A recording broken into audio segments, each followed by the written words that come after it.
पहला का part 4 question है sine 30 degree plus tan 45 degree minus cos 60 degree बटा sec 30 degree plus cos 60 degree plus cot 45 degree का मान क्या होगा। तो इसे बताना है हम लोग को। तो जैसा कि हम लोग जानते हैं कि साइन 30 डिग्री का मान 1/2 होता है, तो हमने इसके लिए 1/2 लिख दिया। प्लस टेन 45 डिग्री, तो जानते हैं कि टेन थीटा बराबर साइन थीटा बटा कॉस थीटा होता है, तो इसलिए साइन 45 डिग्री बटा कॉस 45 डिग्री होगा। तो साइन 45 डिग्री का मान 1/√2 होता है और कॉस 45 डिग्री का मान भी साइन 45 डिग्री के मान के बराबर होता है, इसलिए यह भी 1/√2 होगा और दोनों एक दूसरे से कट करके एक मरते हो जाएगा, इसलिए टेन 45 डिग्री का मान भी 1 हुआ। माइनस कॉसेक 60 डिग्री, तो कॉसेक थीटा जो होता है वह साइन थीटा का उल्टा होता है, तो साइन 60 डिग्री का मान जो है वह √3/2 है, इसलिए कॉसेक 60 डिग्री का मान साइन 60 डिग्री के मान को उल्टा कर देने से प्राप्त हो जाएगा, इसलिए कॉसेक 60 डिग्री का मान 2/√3 हो जाएगा और बटा sec 30 degree, sec theta cos theta का उल्टा होता है और कॉस 30 डिग्री का मान साइन 60 डिग्री के मान के बराबर होता है और साइन 60 डिग्री का मान √3/2 होता है, इसलिए कॉस 30 डिग्री का मान √3/2 आया और इसको उल्टा कर देंगे तो सेक 30 डिग्री का मान पता लग जाएगा, अर्थात सेक 30 डिग्री का मान 2/√3 हो गया। प्लस कॉस 60 डिग्री, तो कॉस 60 डिग्री का मान साइन 30 डिग्री के मान के बराबर होता है और साइन 30 डिग्री का मान 1/2 है, इसलिए कॉस 60 डिग्री का मान 1/2 हो जाएगा। Plus cot 45 degree, tan theta का उल्टा होता है कॉट थीटा, तो टेन 45 डिग्री का उल्टा होगा कॉट 45 डिग्री। टेन 45 डिग्री का मान निकाले हैं 1, इसलिए कॉट 45 डिग्री, अर्थात 1 का मान उल्टा जब करेंगे अर्थात 1/1 ही होगा, यानी 1 के बराबर ही होगा, इसलिए कॉट 45 डिग्री का मान भी 1 ही हो जाएगा। अब ऊपर वाले बटा में जो है उनका लसा निकालते हैं। इसके बटा में 2, इसके बटा में कुछ नहीं तो 1 मानेंगे और इसके बटा में √3 है, अर्थात इनका लसा 2 और √3 के गुणनफल के बराबर अर्थात 2√3 हो जाएगा। फिर नीचे वाले का भी लसा निकाल लेते हैं हम लोग, अर्थात √3 2 और इसके बटा में कुछ नहीं तो 1 मानेंगे, तो √3 2 और 1 का लसा 2√3 ही आएगा। अब देखिए ऊपर वाले में आइए, 2 से 2√3 में भाग लगाएंगे तो 2 कट जाएगा, √3 बचेगा, √3 को 1 से गुना करेंगे तो √3 ही रह जाएगा। प्लस 1 के बटा में कुछ नहीं है अर्थात 1 माने थे हम लोग, तो 1 से 2√3 को भाग देंगे तो 2√3 ही भागफल आएगा और 2√3 से अगर 1 में गुना करते हैं तो 2√3 ही आ जाएगा। माइनस √3 से भाग देते हैं तो √3 से √3 कट जाएगा, 2 बचेगा और 2 को 2 से गुना करते हैं तो 2 दूनी 4 हो जाएगा। उसी प्रकार नीचे में अब √3 से 2√3 में भाग देते हैं तो √3 कट जाता है, 2 बचता है, 2 से 2 में गुना करेंगे तो 2 दूनी 4 हो जाएगा। प्लस 2 से 2√3 में भाग देंगे, 2 कट जाएगा, √3 बचेगा, √3 का 1 से गुना करेंगे तो √3 हो जाएगा। प्लस 1 के बटा में कुछ नहीं है तो 1 मानेंगे, 1 से 2√3 में भाग देंगे, 2√3 मरते कटेगा और 2√3 से 1 में गुना होगा तो 2√3 ही हो जाएगा। अब यहाँ पे हम लोग क्या करेंगे, इसको जोड़ लेते हैं, तो √3 और 2√3 मिल करके कितना हो जाएगा, 3√3 हो जाएगा और -4 हो गया बटा 2√3 बटा यहां भी 4 प्लस √3 प्लस 2√3, यानी कि ये रूट वाली संख्याएं जो होती हैं, यानी √3 और √3 है, इस कारण दोनों जुड़ करके 3√3 हो जा रही हैं। यहां पर √3 है, अगर यहाँ √2 होता तो ये कभी भी आपस में नहीं जुड़ते, ऐसे ही √2 प्लस √3 ही लिखना पड़ता, लेकिन दोनों ही समान रूट है, इस कारण दोनों आपस में जोड़ दिए जाते हैं। जैसे चर वाली संख्याओं को जैसे 2x plus x equal to 3x लिखते हैं, लेकिन वही 2x प्लस y होता तो 2x प्लस y ही लिखना पड़ता, एकदम उसी प्रकार से यहाँ क्रिया किया जाता है। जब तक रूट समान नहीं होते हैं तब तक उन्हें आपस में नहीं जोड़ सकते हैं, वैसे ही लिख देना पड़ता है। इसलिए चर संख्याओं के तरह ही इनके साथ भी क्रिया करना पड़ता है, अन्यथा मान निकाल करके गुना करके तभी हम इसको बना सकते हैं।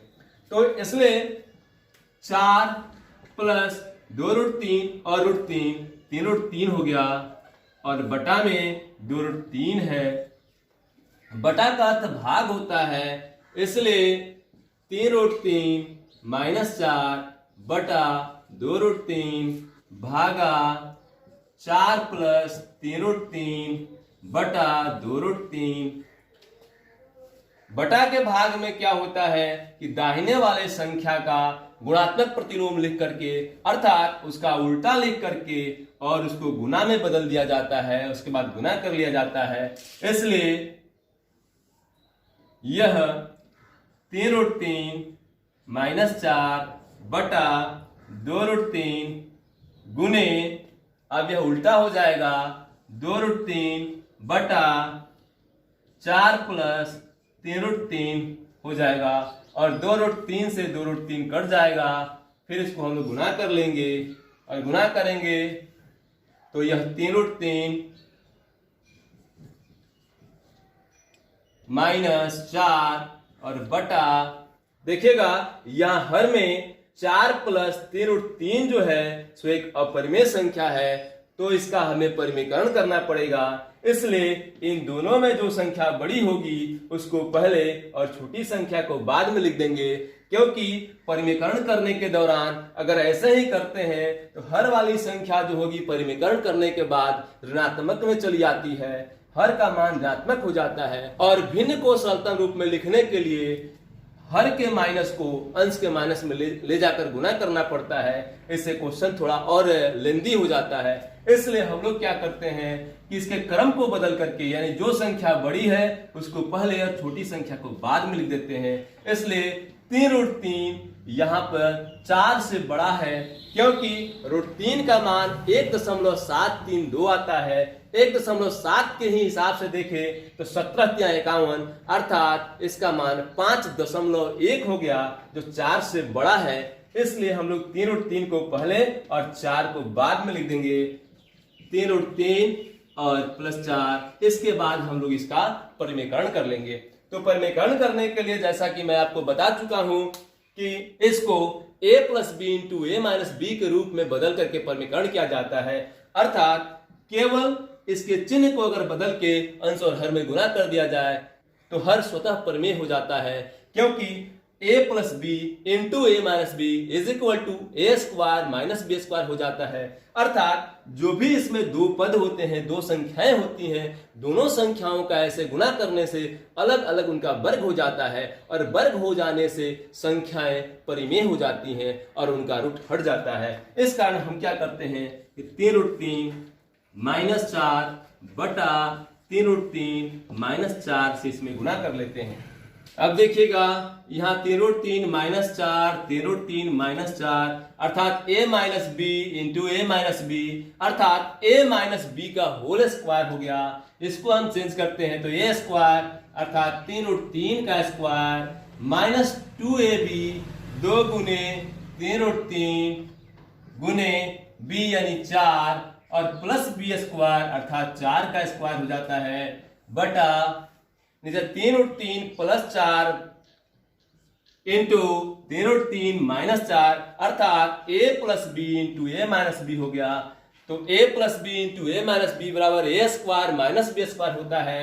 इसलिए यहाँ पर 3√3 का स्क्वायर माइनस 4 का स्क्वायर हो जाएगा और जब इसका मान निकालेंगे हम लोग तो 3√3 का अगर स्क्वायर करते हैं तो 3 का स्क्वायर करेंगे तो 9 और √3 का स्क्वायर करेंगे तो 3, क्योंकि √3 का स्क्वायर करेंगे तो √9 आएगा। √9 का वर्गमूल निकालेंगे हम लोग, अर्थात 9 का वर्गमूल निकालेंगे हम लोग तो 3 आ जाएगा और 9 3 का 27 हो गया यहाँ माइनस 4 3 12 दूनी 24 और रूट में हो गया 3, क्योंकि √3 का इन संख्याओं के साथ गुना नहीं होगा, क्योंकि उन्हीं संख्याओं का गुना किया जाता है जिनके घात समान होते हैं। तो इन संख्याओं के घात तो समान है, लेकिन इसका घात समान नहीं है, क्योंकि इनके घात 1 है और इसका घात 1/2 है। रूट का मतलब घात 1/2 होता है, इसलिए इसको इन सब के साथ गुना करके मान नहीं निकाला गया, बस इसको केवल गुना के रूप में ही लिख दिया गया है।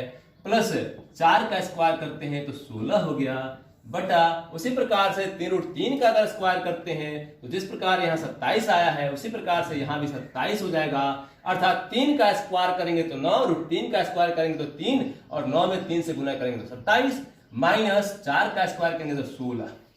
तो इस प्रकार से अब 27 भी प्लस में है, 16 भी प्लस में है, ये दोनों आपस में जुड़ जाएंगे और 27 और 16 हो गए 43, और माइनस 24√3 बटा 27 में से 16 घट जाएगा, 11 बचेगा।